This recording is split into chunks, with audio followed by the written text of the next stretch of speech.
এভাবেই জীবনের ঝুঁকি নিয়ে স্কুল কলেজের শিক্ষার্থী ও সাধারণ মানুষকে কলাগাছের ভেলায় পারাপার হতে হচ্ছে নদী। ময়মনসিংহের ঈশ্বরগঞ্জে কাঁচামাটিয়া নদীর উপর নির্মিত ব্রিজের একাংশ ভেঙে পড়েছে নদীতে। এতে দুর্ভোগে পড়েছে সেতুটি দিয়ে চলাচল করা 4টি ইউনিয়নের 10 গ্রামের বাসিন্দারা। 12 জুলাই বিকেলে সেতুটি ভেঙে পড়ায় যোগাযোগ বিচ্ছিন্ন হয়ে গেছে।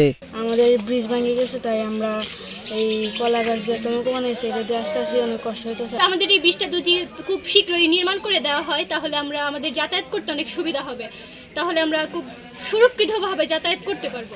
এখানে 5-7 হাজার মানুষের একটা জনদুর্ভোগ সৃষ্টি হয়েছে, যেটা দ্রুত পরিত্রাণের প্রয়োজন। এখানে স্কুলগামী ছেলেমেয়েরা স্কুলে আসতে পারতেছে না এবং সাময়িকভাবে এখানে কলাগাছের ভেলা দিয়ে পারাপার করছে মানুষ, যেটা খুবই রিস্কেবল। উপজেলার সোহাগী ইউনিয়নের কাঁচামাটিয়া নদীর উপর নির্মিত সেতুটির একাংশ ভেঙে নদীতে পড়ে আছে। স্থানীয়দের দাবি, ব্রিজ ভেঙে পড়ায় চলাচলের বিকল্প কোনো উপায় নেই, যে কারণে ভেলা এখন নদী পারাপারের একমাত্র ভরসা তাদের। দ্রুত ব্যবস্থা না নিলে হতে পারে বড় ধরনের কোনো দুর্ঘটনা। বিশেষ করে স্কুল কলেজের শিক্ষার্থীর জন্য খুবই দুর্ভোগ সৃষ্টি হয়েছে। এদিক দিয়ে আসা যাওয়া করে কলাগাছের ভেলা দিয়ে দেখা গেছে হয়তো অনেক সময় দুর্ঘটনা ঘটে যেতে পারে, অনেকেই পানিতে ডুবে যেতে পারে, ছোটো ছোটো বাচ্চারা দুর্ঘটনা ঘটতে পারে। এখন তো বড় এরিয়া রাত্রেবেলা তো আমরা এই পানি ভাঙিয়ে হাতড়ায় যাওয়ান লাগতেছে।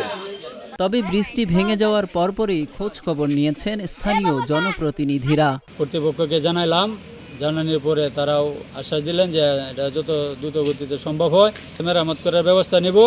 এদিকে ব্রিজ ভাঙার বিষয়ে অবগত আছেন এবং দ্রুতই যথাযথ ব্যবস্থা নেওয়ার আশ্বাস দেন উপজেলা নির্বাহী কর্মকর্তা। যিনি ইঞ্জিনিয়ার সাহেব, তিনি অবগত হয়েছেন বিষয়টি নিয়ে, তাকে জানিয়েছি এবং তিনি তার অফিসের লোকজনকে ওখানে পাঠিয়েছেন, সার্ভে সাহেব ওখানে গিয়েছেন। এটা দেখে যত দ্রুত সম্ভব এটার যে মেরামতের ব্যবস্থা বা জনগণের ভোগান্তি কমানোর জন্য যে ব্যবস্থা নেওয়া যায় সেটা যত দ্রুত সম্ভব আমরা গ্রহণ করব।